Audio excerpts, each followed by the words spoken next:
Hey, it's Jake Gagne. Thanks for watching MotoAmerica on YouTube. Like, subscribe, comment. Hit us with it. Since 2022 began, there's only been one rider atop of the leaderboard. Ex-MotoGP star turned MotoAmerica rookie, Danilo Petrucci. But now, at the halfway point, reigning champ Jake Gagne has fought his way back into contention, only 11 from the top spot. Can Petrucci get back to his winning ways, or will Gagne gain another chunk of points? It's time to find out right now on FS2.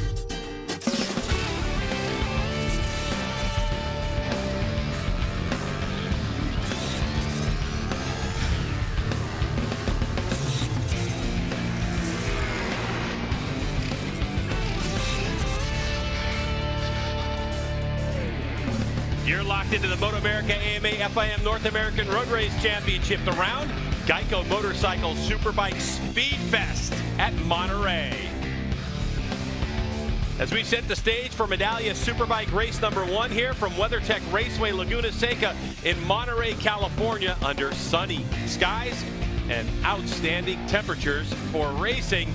We're expecting a good one. Hello, everyone, and welcome to the broadcast booth. I'm Greg White, standing alongside two-time world champ Jason Pridmore. Now, Jason, here we go. Medallia Superbike. It's tight up top. 11 points separate Danilo Petrucci from Jake Gagne, but Jake Gagne hasn't had his way entirely this weekend. No, extremely fast right out of the truck again here yesterday morning, within a second of the lap record on his second flying lap, Greg. So it looked like we were going to see this dominating thing again, but everybody else has closed the gap. As we look back 2 weeks ago, Jake Gagne up at the Ridge in Washington, 2 dominating performances. Again, a place where he unloaded this bike out of the truck and ran a full race distance in the first session of the weekend. Extremely fast, extremely comfortable. But as you say, Greg, we've come to Laguna Seca, a track that we thought we might just see this domination continue. He'll start third today after qualifying this morning. So for Jake Gagne, it's been a march up the leaderboard, because if you go back and look, he only scored like 16 points in his first 3 races of the season, Jason. So you can see the progression in his championship position, and now he's sitting P2, and he's only 11 points behind in this championship. And the third member of our broadcast team, Hannah Lopa, is down on the grid right now, and she's with the #1 plate, Jake Gagne. Greg, still a front row start for the defending champion, starting from the 3rd position on the grid today. Now, Jake, your crew chief, John Cornwell, is working remotely this weekend. Has that posed any challenges for you at all? It's a little tricky, but you know, we got the guys. We got a good group of guys all working together. A couple more phone calls throughout the weekend, but yeah, it's gonna be a fun race, man. All these guys are going fast. The times are tight, so we got hopefully an exciting 20 laps coming our way. Best of luck out there, Jake. Now, guys, John Cornwell has made a huge influence on Jake's racing. You know, last season was their first season working together. Moving up the grid here, Danilo Petrucci starting from the 2nd spot. He hasn't been to Laguna Seca since 2013, but was able to score some points here. Now, the guy I really want to talk to is our pole setter today. His first pole position of this season is none other than Matthew Scholtz. Matt, how does this inspire confidence heading into this race? Yeah, I mean, Friday's second practice didn't work out well for us. We made some pretty major changes for this morning's qualifying and seemed to work out well. Just, you know, unfortunately in that 30-minute qualifying session, you don't really get to try the longer race runs on the tires, so that's going to be a little bit difficult for me, but, you know, it definitely helps starting off a pole, you know, is maybe hang on to Jake and them and see what we can do from there. But it just shows you how hard the Westview boys have been working, you know, for us to be up here in pole at the circuit, and just hope you can get a pretty decent start and just try to hold these boys off. Best of luck, Matt. Greg? Yeah, well, that's kind of an understatement. I mean, it's the first time that Jake Gagne hasn't been on pole all season long, but it is a Yamaha R1. WeatherTech Raceway Laguna Seca is famous, Jason, world round, because, well, of turns pretty much 7 and 8. Yeah, the corkscrew up there at the top of our screen. You can see that is the world-renowned place. But turn 1 here on a Superbike, Greg, I can tell you is really exhilarating. Up over the top of that thing, wide open. Down into turn 2, heavy braking. 3 and 4, tricky corners as well. When you get to turn 5, you start heading up towards the corkscrew. You start heading up that hill out of 6. It's really a steep one. And then down into rainy corner, turn 9. After you've gone through the corkscrew, it's all the way back down through turn 10 into 11. And then you've got that straightaway up to the checkered flag. And, Laguna Seca is what it is. It's been around for a lot of years. We've seen a lot of great champions out of this place. And, it's definitely a crowd and a rider favorite. And for more of an inside look, we have MotoAmerica Live Plus analyst Roger Hayden, who takes us for a lap around with the Ducati Fast Lap. I'm on my 2022 Ducati V4S. You can't come to Laguna Seca and not talk about the Corkscrew.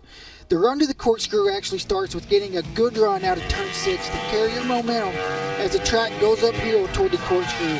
It's blind on your way up, so you got to use your reference points to be sure you're on the right line. You want to get most of your braking done while you're straight up and down. Trail braking into the Corkscrew, that is a 3-story drop. Hitting on the throttle as soon as possible to get a good run into turn 9, rainy curve. And it's a fast downhill left-hander, so you have to be careful not to get pushed in. All right, thanks, Raj. And what about the Italian, Danilo Petrucci, the number 9? He is looking for a win and get back to padding his lead atop of the leaderboard here in Medallia Superbike. As for this rider, Cameron Peterson, he thinks it's going to be a dogfight. What do you think? We'll be back to find out.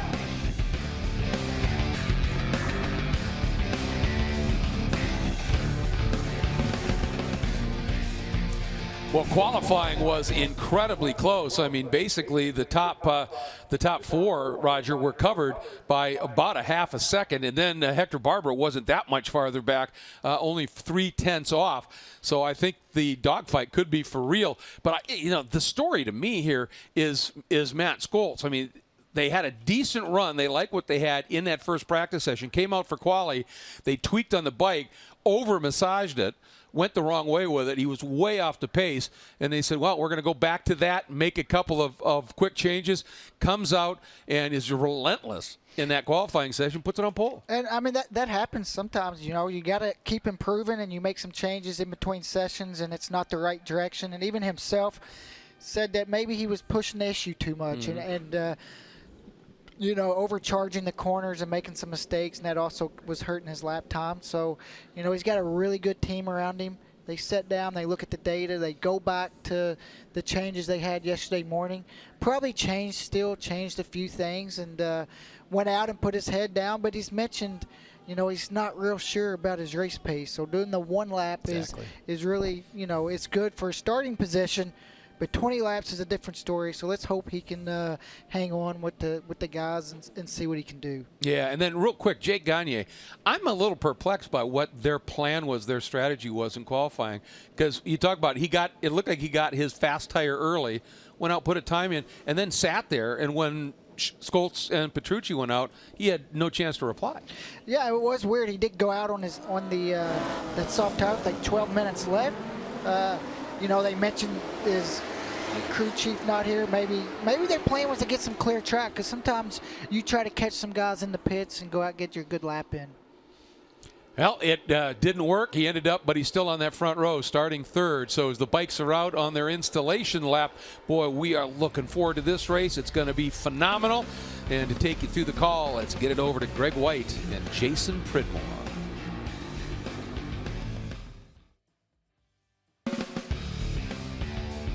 Medallia Superbike coverage is sponsored by Medallia, the pioneer in customer and employee experience. By Dunlop, the official tire of the MotoAmerica Championship Series. And by GEICO, where 15 minutes could save you 15% or more on your car or motorcycle insurance. The outstanding California coast, just a couple miles down the road. A lot of participants here and fans staying on the coast and enjoying a beautiful California day. Let's take a look at the starting grid for Medallia Superbike.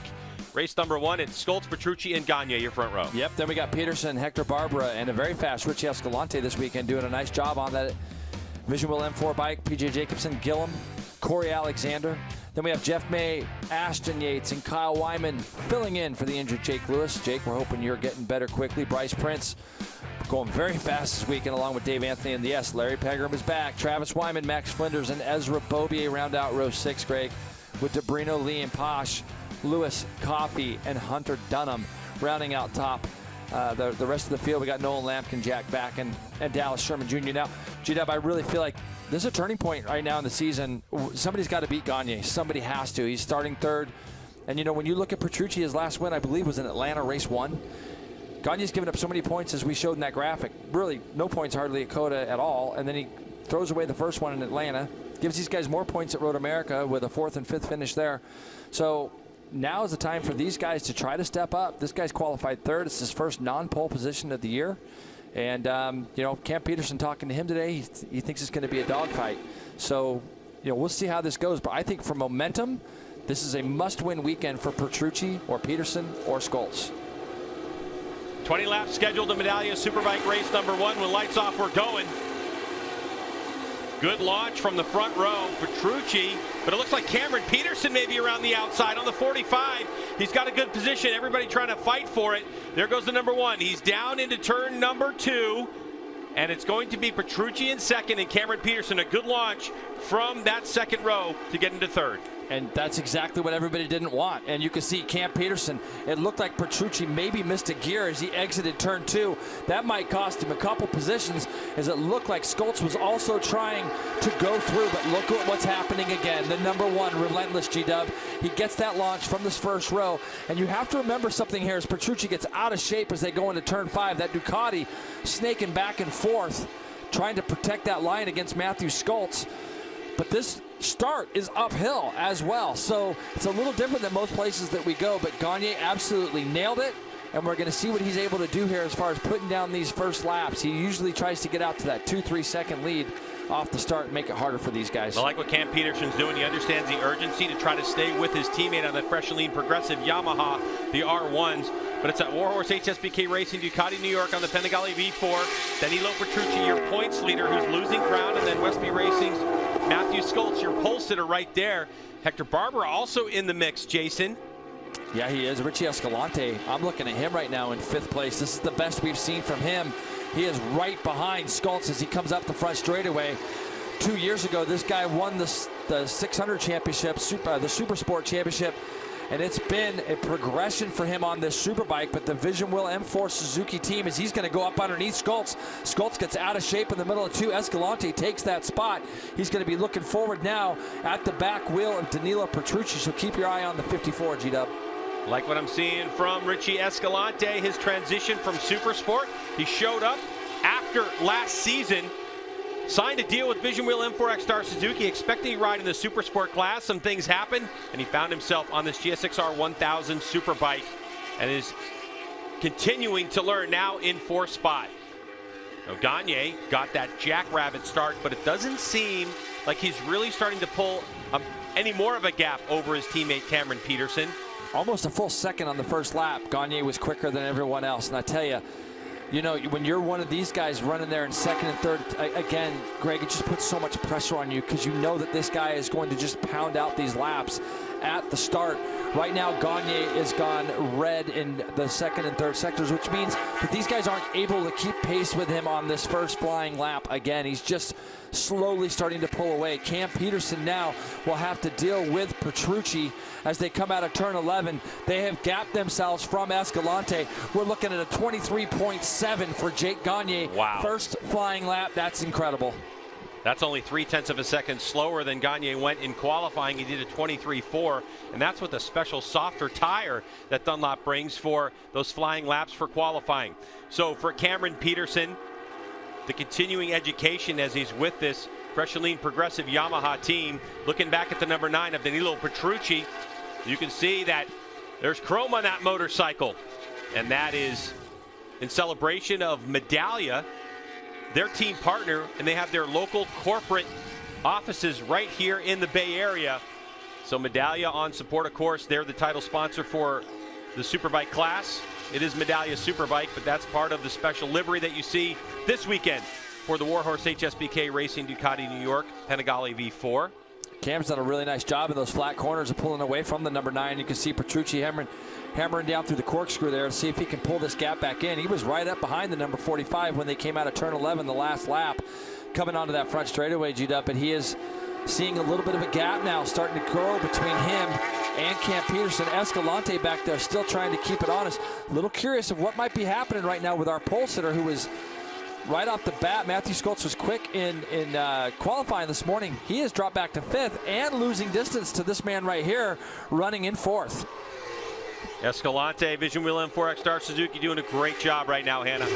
Greg, Richie told me that he absolutely loves this track. It is the first time he's here on the larger displacement motorcycle, and he said he thought that he would be a little bit more nervous for it being the first time, but he's really carried that confidence over from the Ridge. The team has been working so hard to continue progressing this setup for him. Ultimately, his goal this weekend is to just kind of close that gap to Jake, close those lap times to Jake and the gap to Jake, but it looks like he could really set himself up to be in the fight for a podium here this weekend. Yeah, and that's a long-term view. After 20 laps, he's going to be looking, and the team will look at the distance between Gagne, if he wins this race, and where they're sitting, because it's not always about that position. It's about our average lap times over distance. What'd you see there? Yeah, see that bike get sideways. There's a dip there in turn 6 that is pretty famous. Everyone talks about it. When you go on track walks, you see people sitting there staring at it.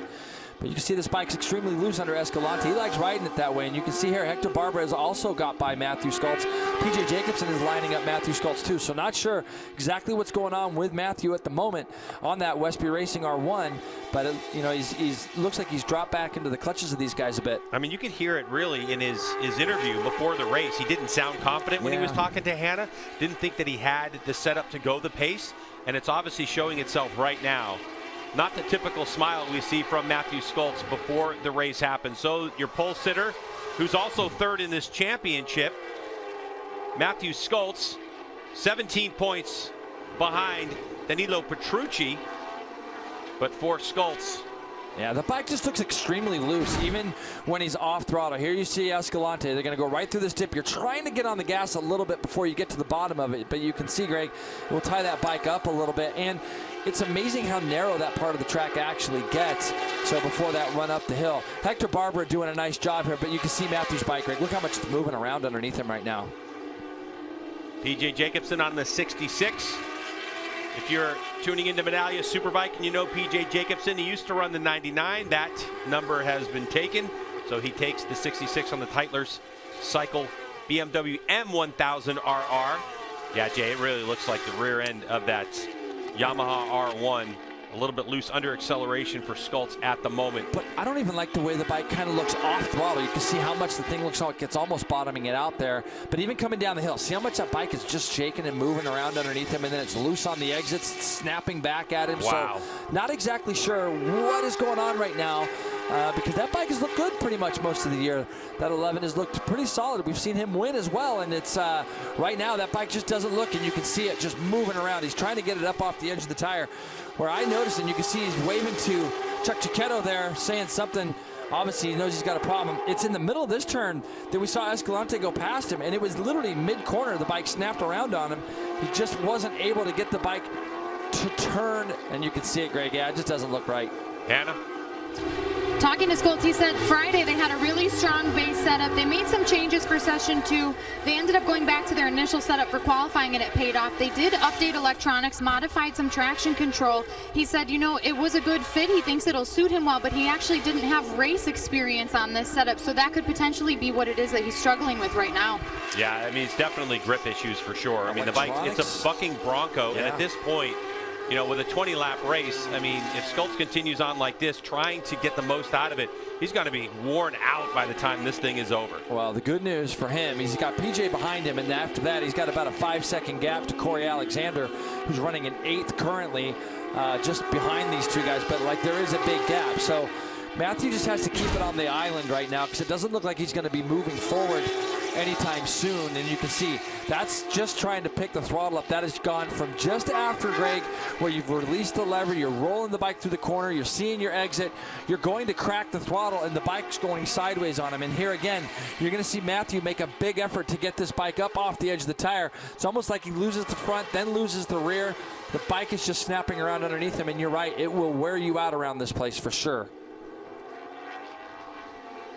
So for Matthew Scholtz, he's got a long day ahead of him. As for Jake Gagne, he's out front. Jason setting that pace. 23.7 was his fastest lap. He's into the low 24s, and he's 2.7 seconds ahead of Cameron Peterson, who's our 45 rider, and Danilo Petrucci.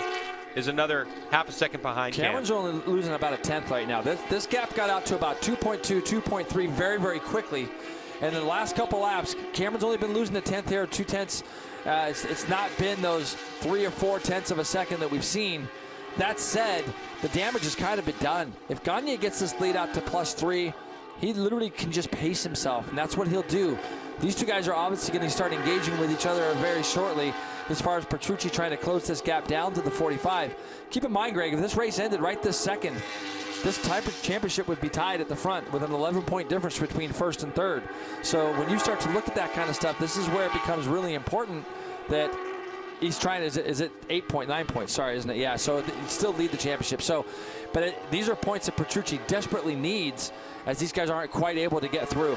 And this is part of why it's really good to have a teammate who's really fast, because really for Cameron Peterson right now, his job on the Fresh and Lean Progressive Yamaha is to put himself between Danilo Petrucci on that Warhorse HSBK Racing Ducati New York machine and do exactly that. You know, the difference between first and second is 5 points, and then you add another 4 on top of that, and that can make a big difference. As we know, you only need 1 point to win a championship between you and second place. Just a great job by Cam Peterson. Yeah, and that bike looks really good again through those flat corners, and it looks like from about this point on, and then when they come down into the corkscrew, up to the corkscrew, and then down the corkscrew, the Ducati looks a little bit better to me than does Cam's bike. So Petrucci's does a nice job of closing that gap back up.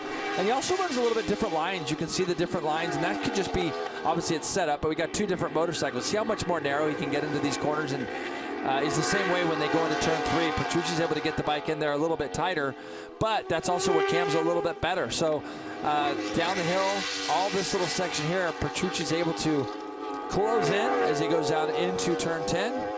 Fast cambered right-hand corner, and then into turn 11. You can see they've opened up a nice gap. On the 54, Richie Escalante, who continues to impress. He's got 2.7 over Hector Barbera. 23.7 is the fastest lap of the race. Gagne is now at 24.6. These guys now have dropped into the 25s. 12 laps to go. Medallia Superbike race number 1. Cameron Peterson in second spot. Over championship points leader Danilo Petrucci on the Ducati. MotoGP on a break at the moment.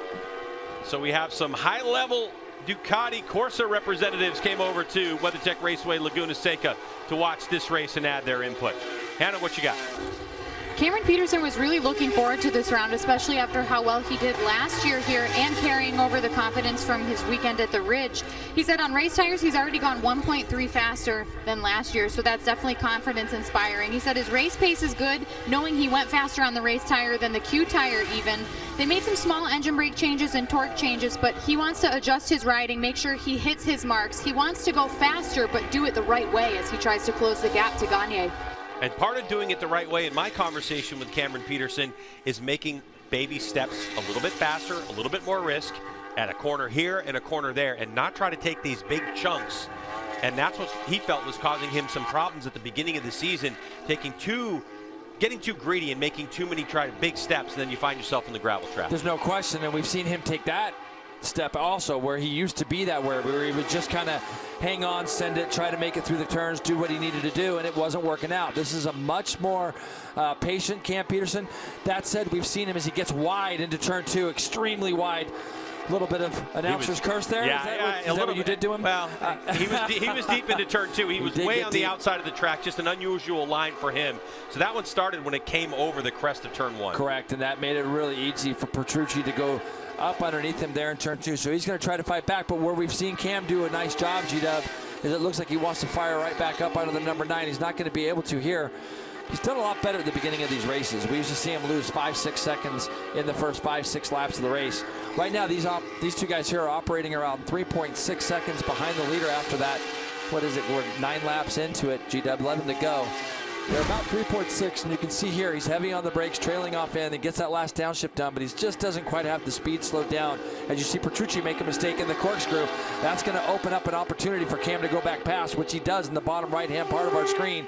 So it's a mistake by Petrucci, a mistake by Peterson that lets Petrucci through, and it's a mistake by Petrucci that lets Cam Peterson back through as well. But the worst for Petrucci, that mistake is strongest section of the racetrack as well. So that's the part that really hurts the most. Onto the front straightaway they go. Yeah, it's really frustrating when you see a guy that you've been hounding make a mistake in front of you, and you're able to kind of get by him, and then you got that clear air, then you kind of screw up yourself, and that's a bummer for Petrucci, because I'm sure he would have loved to have seen what he could do if he could have put a lap down. Greg, it's 4.7 though now. Full second gain that time by Gagne. He's the only rider right now in the 24s. We have from second place back to 6th right now. And 6th place still is Matthew Scholtz. Here's that pass. You can see Petrucci just gets into the corkscrew a little bit too deep, Greg. He trailed off in there as well. He comes down over the inside of the corkscrew, and that allows Cam Peterson to make a nice, clean, easy pass back through. Live pictures, right part of your screen. And yeah, Jay, you're talking about the consequences of that. You go from these riders being able to run in those mid to high 24s, but 25.7 last time by the stripe for both of them. That cost him quite a bit of time to the leader. Yeah, it probably cost him a half second, right? I mean, just between both those guys' mistakes. 24.7, you got to feel that these guys probably would have done a 25.2, but that would still would have lost them half a second on that lap. So that's why that gap increased to a full second. And this is what Gagne does now. This is where the influence of a John Cornwell and the experienced guys on that team have talked to him and said, it doesn't matter if you win by 2 or 3 seconds or if you win by 10 or 12 seconds, it's the same amount of points. Let's control our pace. Let's control the race. Watch your board.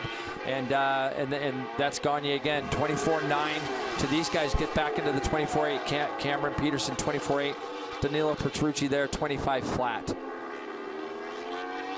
Couple mistakes between these two have tightened things up. And Jay, I thought for a second the 54 of Richie Escalante, who's in 4th place behind them, might have had an opportunity to close down on these two as they were battling, as we now have the 80 of Hector Barbera in front of Matthew Scholtz. So Hector Barbera has had quite the weekend here at WeatherTech Raceway Laguna Seca, been in the top 5 consistently on and off all weekend. Now, how impressive is Matthew, though? Last time we saw Matthew, that bike was not looking its best, and he has done everything he can to get away from PJ Jacobson, who looked like he was set to go through on the number 11. But Matthew Scholtz is grinding these laps out the best he can, and he's pulled himself back up onto the back of Barbera. Scholtz that last time through a 25.8 compared to Hector Barbera's 26.2, almost a half second quicker for the 11. So maybe as the fuel has gone down in that bike, it's becoming a little bit easier or better for him to ride. We'll have to ask him after the race. But now he's got his sights set on trying to get through on the 80 as we go back to a guy we haven't seen much of.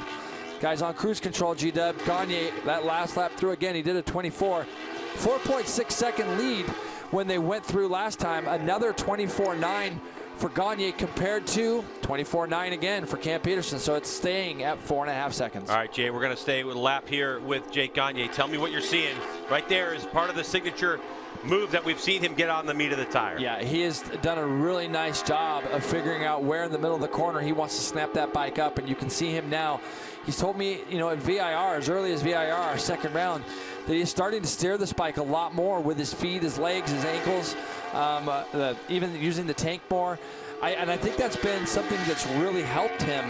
You can see once the bike gets rolling through the middle of the corner, he just snaps it up off the edge of the tire, and he's able to get that power to the ground. He's already got a tremendous amount of belief in the electronics on this motorcycle. I was lucky enough again to ride with him last December. Got to ride one of these motorcycles myself. And talking with Josh Hayes about it a little bit, we both talked about the incredible amount of confidence that Gagne has in the electronics package that this R1 has underneath him. And you get that along with working on your riding and some things that you can do to manipulate some stuff.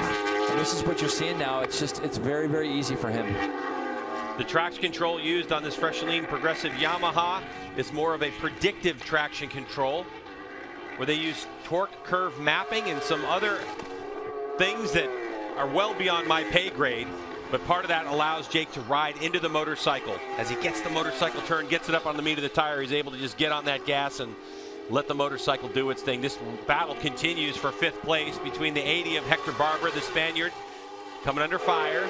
Constant pressure from the South African number 11, Matthew Scholtz. Tytler's Cycles versus Westby Racing. Yeah, Matthew went underneath him. He's trying to look here in turn 2 as well. Hector does a nice job keeping that bike nice and tight there through turn 2. Matthew went underneath him there, G-Dub, in turn 11, ran a little bit wide. Hector squared him up and was able to go back through on the gas. So this battle, Matthew knows that this is anything can happen in these championships. And Matthew knows he needs to get that 5th place position, get himself those 11 points. As he looks again, he's going to slide up underneath Hector Barber as they go into turn 5. And Hector Barber trying to square him up, and he does it again, Greg. So that Tyler's bike's got some power as he was able to square it back up under Matthew Scholtz. Let's see if Matthew takes another shot. Because he's able to roll through the corners as Matthew, but up this back straight. I don't think he's going to be close enough, is he, Greg, for the corkscrew? It looks like he's going to try anyways, doesn't it? It does. There goes Scholtz. Boy, he left it late to the last moment, but he's able to get it done, Jay. And I think you're right. I think you're looking at the fuel load going down also. I just think Scholtz had to take a few laps and figure out, how can I get this thing to go around the racetrack as fast as possible with what I have underneath me? So Scholtz learning how to ride the motorcycle in the shape it's in at the moment, and he gets by Hector Barbera, and that's for 5th spot. That's so weird how much the bike actually looks a little bit better to me. Just sitting here in the booth, it looks a little bit better than it did very, very early. So let's see how this bike reacts. You see the pass on the left there, live action on the right, and the bike just looks more settled. And I know he's going a little bit slower than he had earlier, Greg. Still a little bit loose though there on the exit. You can see Matthew's riding this bike awfully hard right now. He's going to do everything he can to try to create a little bit of gap. I just don't like the way the bike's snapping back underneath him as much as we're noticing it snap around on him. Yeah, it kind of looks like mid-season last year for the Westby team. But they'll be taking a look at this data and getting all the information from Scholtz after this race is over. And that morning session going to be valuable tomorrow morning for the Westby team to try to make some changes that are going to make this bike more comfortable for Scholtz to ride. The biggest problem we've had so far this weekend, you can see it's a gorgeous day here in Monterey. In the morning, there's 0 wind. There's temperature getting into the track. It's got a cooler air temperature, so the bikes are going to react a little different in the morning than they do come 2 o'clock in the afternoon. So, they might be able to make some changes and hopefully get that better. Let's have a look at Kyle Wyman here on the 33. Kyle running 8th at the moment. He's about 10 seconds back of BJ Jacobson at the moment. So for Kyle Wyman coming in here and subbing out for Jake Lewis. You can see him here on the Vision Wheel M4 X-Star Suzuki. Ripping down through Rainy Corner, talking to him. He's getting used to some different things on this bike. We saw him on the Tyler's BMW earlier in the year. And we have somebody probably a little closer to him. Hannah, you could probably add some things on what Kyle's going through this weekend. Kyle's pulling double duty with the bagger class as well this weekend, so I actually touched base with Brian Pinkstaff, who's the crew chief for this motorcycle. They said they've been working on front end feel to help give Kyle confidence, especially in the fast corners. They made a change to add more front end load to carry roll speed. He's gone faster each session. Ultimately, the goal of the team is to just make progress with bike setup, not get behind on development, and be prepared for when Jake is fit and healthy and comes back. Yeah, and Kyle Wyman, he qualified in 12th place and now running in 8th. So obviously the changes they've made have been a big improvement to make the 33 more comfortable on that Vision Wheel M4 X-Star Suzuki. Back to the battle for 2nd and 3rd position. And Jay, the gap really has maintained about half a second between these two. So we're going to get a look now. If you think that Petrucci is just holding it in that position and they're going to make a late charge, or if he's really just holding on with his fingernails. To be honest with you, I really expect Danilo here, after what I watched in practice and even in the qualifying session late afternoon yesterday, he looked extremely comfortable. He put a nice long run together on some old tires as well. Lap times were fairly consistent. Right now it's just like he can't quite bridge that gap to Cam Peterson. These two guys are definitely better in different sections of the racetrack than the other. And I think that that's really showing out, and that's why this gap is kind of staying the same. Like you say, Greg, it was a half second this time by the last time. All 3 of our guys now are in the 25s. Hannah?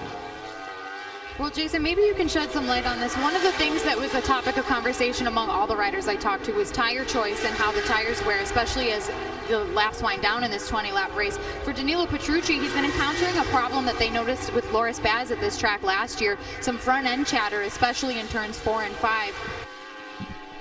No, exactly. In turn 4 especially, Hannah, it's a fast corner, so you want to be able to go in there and get the bike set early, carry that momentum and speed through it, but more important, you want to be able to do that to when you get to the apex of the corner, you can crack the throttle on. And with the TC on these bikes, you know, you can be fairly aggressive with it on the exit. But if you don't carry that spade in because of the chatter that you have, Greg, it kind of manifests itself into being a lot worse of being able to get through there. And those are the spots that we've seen Cam Peterson be able to pull away. Turns 3 and 4 specifically, the 2 flat corners. Crew chief looking on for the number 9, Danilo Petrucci, on that Warhorse HSBK Racing Ducati New York, that Panigale V4R. Oh, and a wide, a bit of a mistake for Cameron Peterson. So just like that, that half a second that had gone to 0.6 has been erased. Now putting a little bit more fire under Petrucci. So Peterson again, a little struggle down into turn 2. It's a pretty steep run down the hill from turn number 1 over the crest of the hill and down. It's a very tricky braking spot to that double apex turn number 2. But Peterson able to put it behind him, look forward as they head up the hill into turn number 6. Here's a look at it, Jay. Just looking to see his left foot there, Greg, as he was able to get it in the gears he needed it to be in, but he was in there just a tad bit deep again, wasn't he? And trying to get that bike slowed down. He runs it out there a little bit wide, but he kind of is able to square it up. And thank goodness he had that half second. Right part of our screen there, you can see Petrucci's closed that gap back up. So to your point earlier, other than we saw a mistake by Cam, maybe Petrucci was holding something back just a little bit to try to do an attack on the 45 here late. This time through, they're only going to have 2 laps to go. So they were back in the 24s that last lap. Cam Peterson went 24.9 last lap through. And it looks like there might be some lap traffic up ahead. Yep. Which has played factors in some of the races we've already seen here at WeatherTech Raceway, Laguna Seca. But you want to be the first one through that traffic. Of course, when riders aren't battling with each other, it's these heads-up moves that they're able to make when they see the blue flags. It's when riders start to battle, when you get to a group of 2 or 3, that it's difficult for the lap traffic to get out of the way. So no dramas there. And this is the spot that Hannah was saying that Petrucci was experiencing some chatter on the way in, and that's turn 4. And the thing that really hurts you there, G-Dub, is it takes you down into turn 5, which is another pretty prime passing spot here at Laguna Seca. So if you can't get through turn 4 the way you want to get through it, it does make that even, it takes one of your passing opportunities away is what it does. So, and here's the strength of the Ducati, right? Up a hill, the grunt of that V4 motor. And so you want to be able to get through turn 5, sweeping as fast as you can to take advantage of what the Ducati has to offer. And it kind of answers a couple questions for me too. Cam's able to open up as he takes a stab at him going into the corkscrew. We know Petrucci's good on the brakes. But when you can't open up the radius of the corners, you can see Cam in turn 3 and 4, he's able to open those places up, even in turn 5. Petrucci's a little bit tighter. And when you open things up more, it means you can release the lever more, carry more speed. But if you have chatter, that makes it really hard to do that. So maybe that's a little bit of what Danilo's going through right now. This guy's going to see the white flag. There it is, G-Dub. There's the white flag. And there's the difference between first, second, and third. You think it's a test run for Petrucci up in the corkscrew? You think he's going to have a go this time? I do. I definitely do. I think that he's hoping right now that Cam Peterson's going to make another mistake into turn number 2. Doesn't look like it. He's got to finish the corner. So a good job by the fresh and lean progressive Yamaha rider, Cameron Peterson, the South African, in his first year on the team, with his teammate Jake Gagne setting sail 4.5 seconds adrift as Gagne will run into some traffic. But now it all comes down to this. It comes down to these flat corners, Jason, which you've noted Cam Peterson's a little bit better. See that gap he pulls in those flat corners? Yep. So Petrucci's got to minimize this damage as he takes the run up the hill out of turn number 5, where they are now. And he closes a lot in here. And then, like you say, the power of that Ducati as they go up the hill. Is he close enough? I don't think he's close enough, G-Dub. He was a lot closer last lap. He's definitely not close enough this time to try to think of doing something with Cam. It's going to be a fairly hairball move if he does try to make it work. There he goes, Petrucci. He's trying to find some room. A little bit of contact. He pushes him wide. Cam Peterson not getting off of it. They're side by side as they head through Rainy Corner. Cameron Peterson has it. So a little bumping and rubbing up top. Petrucci's got another shot at it in turn 11, but there's also lap traffic ahead. And Petrucci got loose as he tipped into turn 10, so he wasn't able to make that happen. Cam's going to protect that lead. Petrucci's going to open up the radius of that corner and try to cut it back up underneath him. But you can see Jake Gagne wins the race, G-Dub, and Cam Peterson's going to hold off Petrucci for that win. Great job by Jake Gagne to take a 4.5 second win, but Cameron Peterson holding off the advancements of Danilo Petrucci, who seemingly came from no man's land to force the issue and try to make that pass. Cameron Peterson was having none of it. How about Vision Wheel M4XR Suzuki's Richie Escalante with his best finish in Medallia Superbike in 4th place? Matthew Scholtz will finish 5th ahead of Hector Barbera. And you can see Petrucci saying that pass. You can see here, he came from a long way back, Greg, and he was over the paint on the inside. He knew there was going to be contact. But look at Cam. He got knocked off the bike. He goes down through the corkscrew, motos his way down there. Probably some contact made here as well. And you can see these two guys were not going to give anything up. Cam closes off the entry to Rainy Corner, but it was a little tiny slip up for Petrucci as they went down into turn 10. I saw his bike get just a little bit loose on tip in, but look at these two guys. They were at, hey, that's racing. It's good, hard racing, and that's exactly what that was. It definitely was. And you know what? You almost have to say for Petrucci, you got to take that shot. If you're that close, you've got to take the shot. But, Jay, you could see from Petrucci's body position, he was not set up optimally to get into that corner. I think he was more or less bracing for impact because he was so far into that corner. And this is what we're getting from Jake Gagne. A little bit of goon riding, enjoying the celebration of a cool-down lap after a great dominating performance. Cameron Peterson's got to be thinking about that corkscrew last lap, but he's also going to be thinking about his race starts because he's got to come from row 2 again tomorrow. But it's really about making quick work of Petrucci and the rest of the field and try to latch onto the tail section of Gagne if he's going to make a race of it. Yeah, there's no question. I mean, it's the brilliance of Jake Gagne at the beginning of these races, and he's going to stop up here at the corkscrew. But to be honest with you, you got to stop him. And that's the only thing you can do. You can't hope that he's going to get a bad start. You got to be able to find the pace to go with him, and that has proven just so hard for these people right now that are racing against, Gagne at the moment. How about Richie Escalante, 4th? Really good ride from Richie Escalante, 4th, with Matthew Scholtz, who did hold out to end up in 5th. Our coverage continues from WeatherTech Raceway, Laguna Seca for Medallia Superbike Race 1 when we return.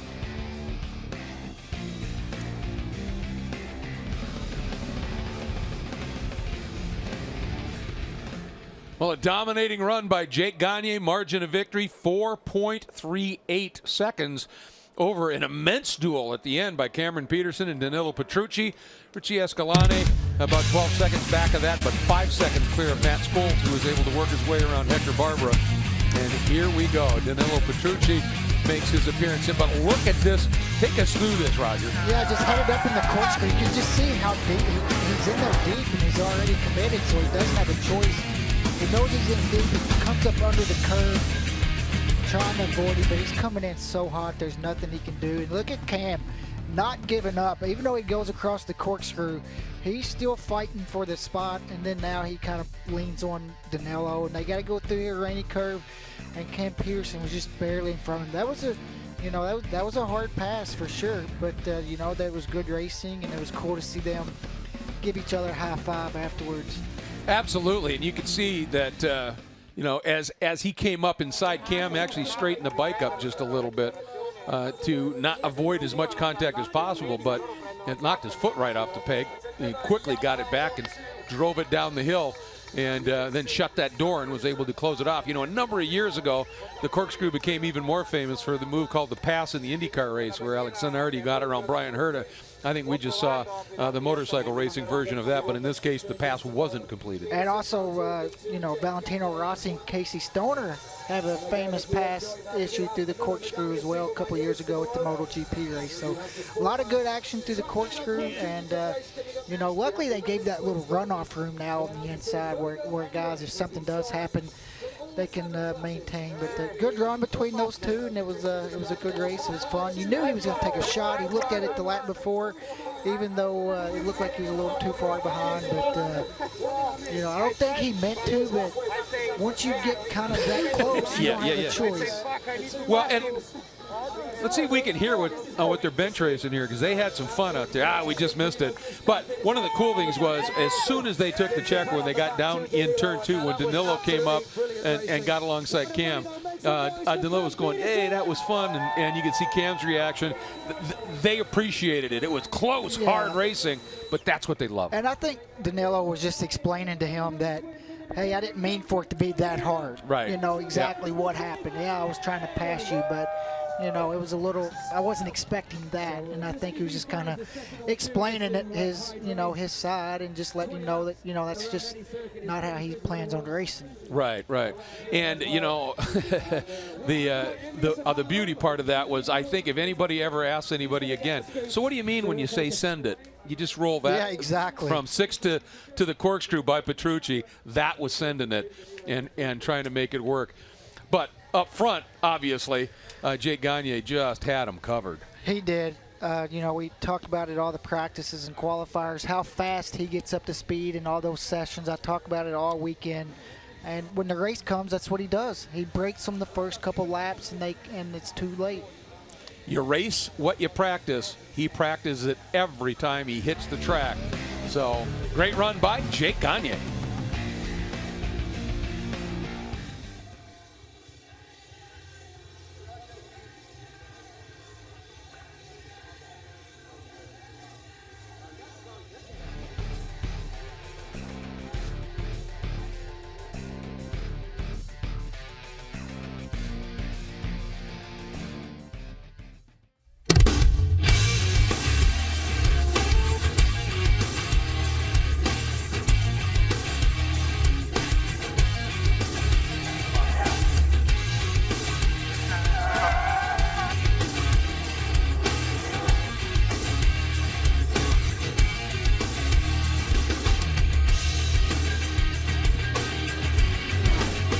I think the story of the day is you had to give it a try. I mean, you had to, right, Jay? Yeah, and he did. He was a long way back, but he had to give it a go. He seized his points gap getting closed in, and it's great to see those three guys all chummy with each other there as you get a good look here at the race results. G-Dub, Jake Gagne over Cam Peterson, Danilo Petrucci. Great ride from Richie Escalante. Yeah, I know it's 17 seconds, but it's a good job from him. Let's get down to Hannah with our winner, Jake Gagne.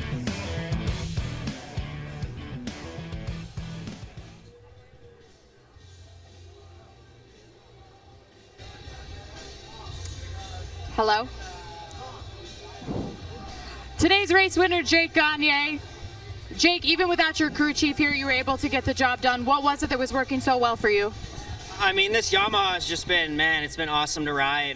So hats off to Fresh and Lean, Progressive, Attack Performance, all the guys. Yeah, it's a bummer we don't have Corn Dog here this weekend, but, you know, we're on the phone every day, all day, and these guys all stepped up. You know, all the boys on the team really stepped it up and made sure we stayed calm, even though things weren't perfect. But, yeah, it was a little different starting from third there today. It was fun, but I got a great jump, and I was on the inside, so I got into turn one clean, man, and just tried to put my head down, and I was a little surprised. Yeah, I thought those guys were going to hang on a little bit, but my first couple laps were really solid. And then from then on out, man, everybody was slipping and sliding, I think. So just trying to maintain. And again, man, tons of fans here. It's awesome to see. It was great to see on the cool down lap. And hats off to all you guys for making it out, man. It's more packed every year, and we appreciate you guys. And thanks to all our sponsors, Rye Helmets, Alpine Stars, Yamaha Lube, Yamaha Financial Services, again, Fresh and Lean, Progressive. This whole team, man, we're having fun, and it's a good day. We'll try to do it again tomorrow. Could this be the start of another win streak for Jake Gagne? Well, yeah, it definitely is for Jake Gagne. It's his third in a row, and he is going to continue to roll on. Jason, somebody's got to find an answer for this guy. 23-7 early on. Let's get right back down to Hannah, who has, I'm sure, a pretty happy Cameron Peterson. Second place today goes to Cameron Peterson. Cam, definitely a crazy last lap there. What was the bike feeling like as the tires went off underneath you, especially when things got hairy in that corkscrew there with Danilo Petrucci? Yeah, that was a fun race. You know, lucky I got off to a good start, was able to kind of get in front of those guys. I think Danilo missed a gear or didn't go down enough gears in the first lap, so you know, Jake was able to just get that gap immediately, and he continued to pull away from us, but yeah, you know, halfway through the race, I really started struggling with some rear grip there, and couldn't even get to full lean angle, you know, the thing was just coming around, but I knew I had to push as hard as I could because Danilo was right on me, and I knew he was going to try somewhere on the last lap, and you know, going into the corkscrew pretty late, I saw his front wheel corner my eye, so I picked it up, and I've given up on those a few times too many, so yeah, I just did everything I could and I fought back with everything I had, and I wasn't going to let him have that one. I needed to go 1-2 today, you know, and I couldn't be more stoked. It was such a fun race. Looking forward to tomorrow, but thanks to the whole team. I mean, this whole Fresh and Lean Progressive Attack Yamaha team are just unreal, and I'm having so much fun underneath the canopy, and yeah, looking forward to the rest of the season. Let's keep it going. Congrats, Cam. Guys. And what Cam's effort has done, obviously, for his teammate Jake Gagne is he's closed that gap, got that extra 4 points had he just let Petrucci go by. Yeah, it's really good racecraft, though. When you see it would have been easy for him to turn in even harder on Petrucci, and maybe it wouldn't have been the same way. Let's get back down to Hannah. Third place today goes to Danilo Petrucci. Danilo, were you showing all your cards out there, or were you holding something back in the hope of making a pass on Cameron Peterson at the end there? Yeah, we made a gamble with the tire, with the other one, because we saw a lot of drop with the soft, but definitely was a mistake because from lap 1 got no traction, and it was difficult to carry the speed inside the corner, and I really pushed to stay with Cam, and yeah. The problem was that my only chance to pass him, I understood, was on the Corkscrew, the most difficult corner in the world, I think. And I just tried the last lap because I got no chance. Fortunately, I managed to not hit him so hard, and I was happy to see him standing and less happy to see him passing again. But yeah, anyway, I think we made a good show for all the fans, and thanks to all the people here. It's always a pleasure. It's always really nice to race here. Congrats to the two Yamaha guys. Thanks to all my team, and yeah, maybe tomorrow we change the tire and we try to win. Thank you. Congrats, Danilo. Definitely a colorful last lap, guys. That's a great story from Petrucci. Our coverage continues from WeatherTech Raceway Laguna Seca after this.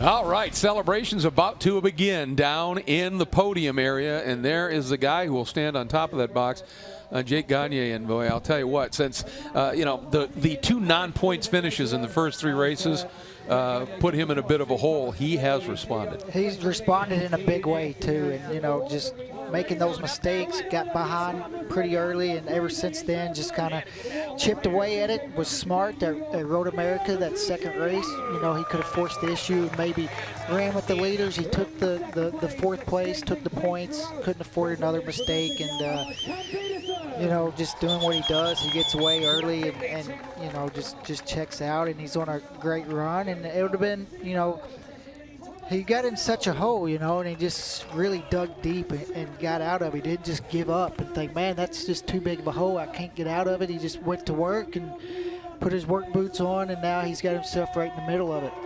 Off mic, though, I ask you, does that can that be a little liberating, where it's like, all right, now the only thing we can do to win this championship is go out and win, so let's go, you know, throw caution to the wind and go after it. And you said no, because you can't afford to make one more mistake and lose even more points. Yeah, but a little bit, it's kind of both, you know, because you do have to win. If not, you're not gonna. So you got to just throw everything at it. But you know, another DNF could actually really put you out of it. So.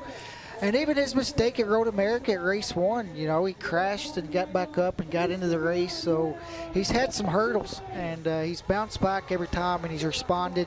One thing, though, we haven't really seen yet, and I think we all kind of want to see, is, you know, Jake and somebody to last lap battle. Yeah. You know, and see what happens then.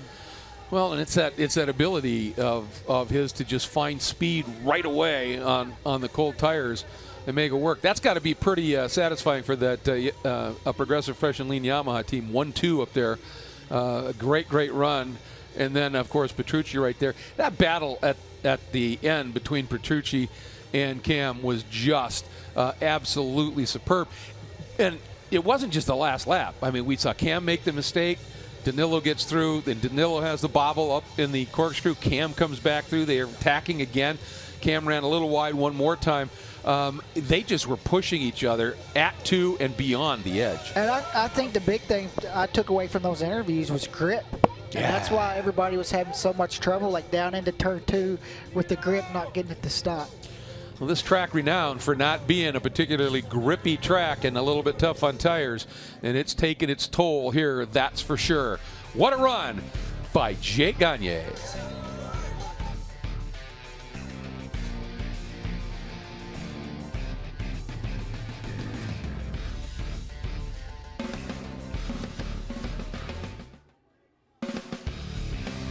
Medallia Superbike coverage is sponsored by Medallia, the pioneer in customer and employee experience. By Dunlop, the official tire of the MotoAmerica Championship Series. And by GEICO, where 15 minutes could save you 15% or more on your car or motorcycle insurance. Championship point standings are 2. Just a slim margin between Petrucci and Gagne, with Matthew Scholtz 22 back.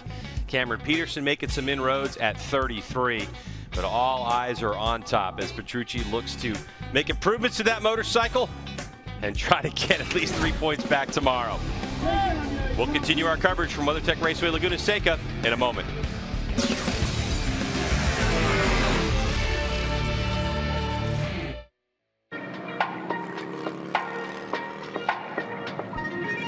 My name is Nadeed Farhan. I'm the EVP of Sales and Marketing for Boss Audio Systems. We are an audio company and video company now for all your vehicle products. So if you have a car, we can install our products in your car. If you have a boat, we'll install our products in your boat.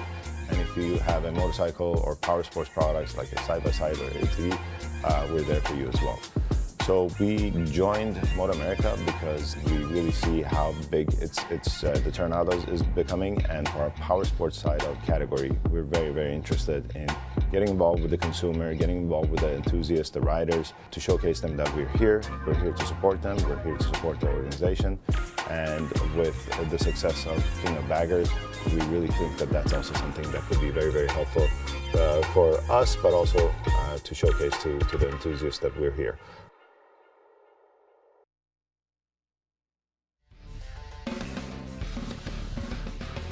Hello, everybody. We are getting ready for more action here. It's just coming at us nonstop, and we love that. We love having these bikes out, especially at this iconic and legendary raceway. Coming up next is the Sport Bike Track Gear, and that is the Junior Cup. Race is coming up here, first of 2 on the weekend, and I'll tell you what, this series has been producing some really fun races this season. It has produced a lot, and I think today this race is going to be really, really close. We got the top, I think, 7 within a half a second, the top 8 within 1 second. I mean, that's just, especially in this class with the draft, you know, it's not going to be as big as it is at a lot of the other tracks, but you can definitely draft here, you know, the run up to the corkscrew and, you know, that front straightaway, and I think it's going to be a 5-6 rider battle.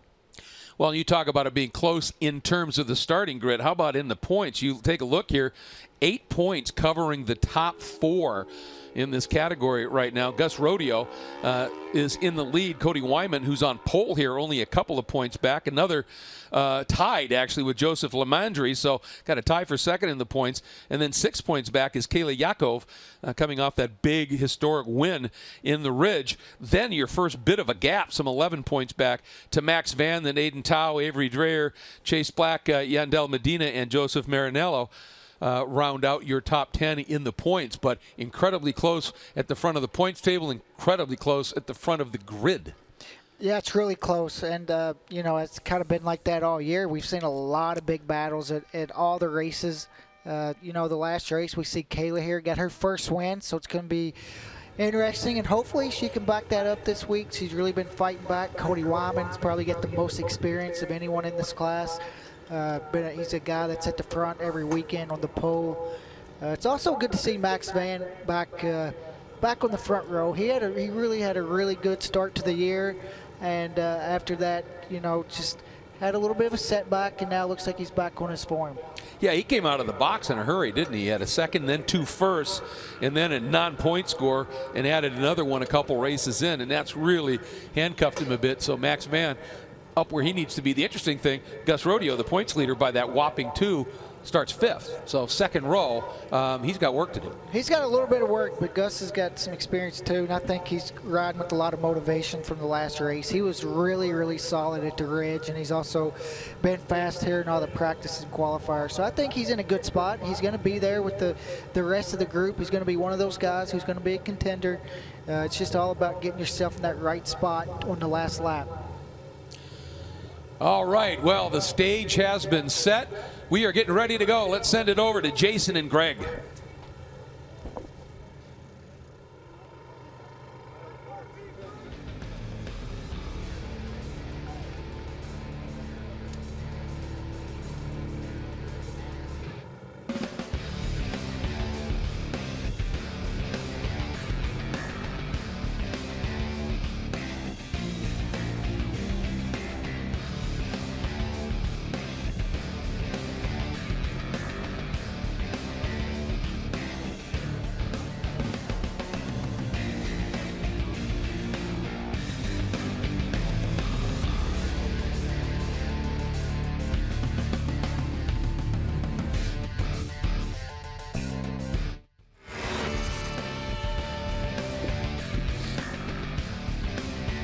Back here at WeatherTech Raceway, Laguna Seca, after Medallia Superbike race number 1 in Monterey, California, where we saw our boy Jake Gagne do it again. And really, we thought, okay, it was going to be really close. Qualifying didn't go that well. He's on row number 3. Generally, what we see is the outside part of the racetrack is a little bit better going down into turn number 2, but Gagne proved us wrong. Yeah, he started from position 3, and he was able to get that launch, like he said, up against the wall, and it can be intimidating because guys can move over on you, but he was able to get that jump, as you'll see here in the replay. You see he gets that bike off the line. Now, generally, if guys move over to the left, you get kind of squeezed out there, but he was able to just get enough of a nose in there. You can see Cam Peterson coming from row 2. And there is what Cam Peterson was talking about in his interview just now. You heard him say that he thought Petrucci maybe missed a gear, and that's kind of what it looked like.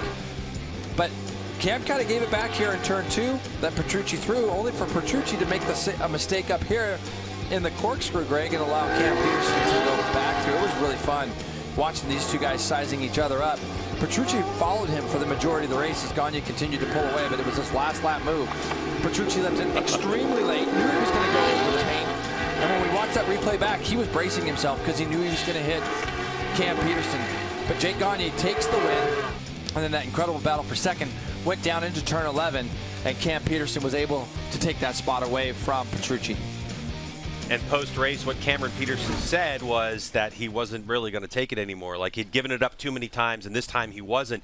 So I think for Cameron Peterson, he really proved something to himself. Yeah, there's no question, and I think with some of the stuff that's happened at the beginning of the year between Petrucci and everybody else, I thought that was a really nice way of finishing that race off. Everybody was pretty chummy with each other. It was good, hard racing, which is what we want to see here at MotoAmerica. And Petrucci took a shot. He realizes that championship's getting a little bit tighter at the front, and he needs to do that in order to get himself some recognition and to get himself maybe back up to the front with Gagne. Now, that tire change that he talked about, it'll be interesting tomorrow, and this is where we said in the broadcast that the morning conditions are so much different than the afternoon conditions.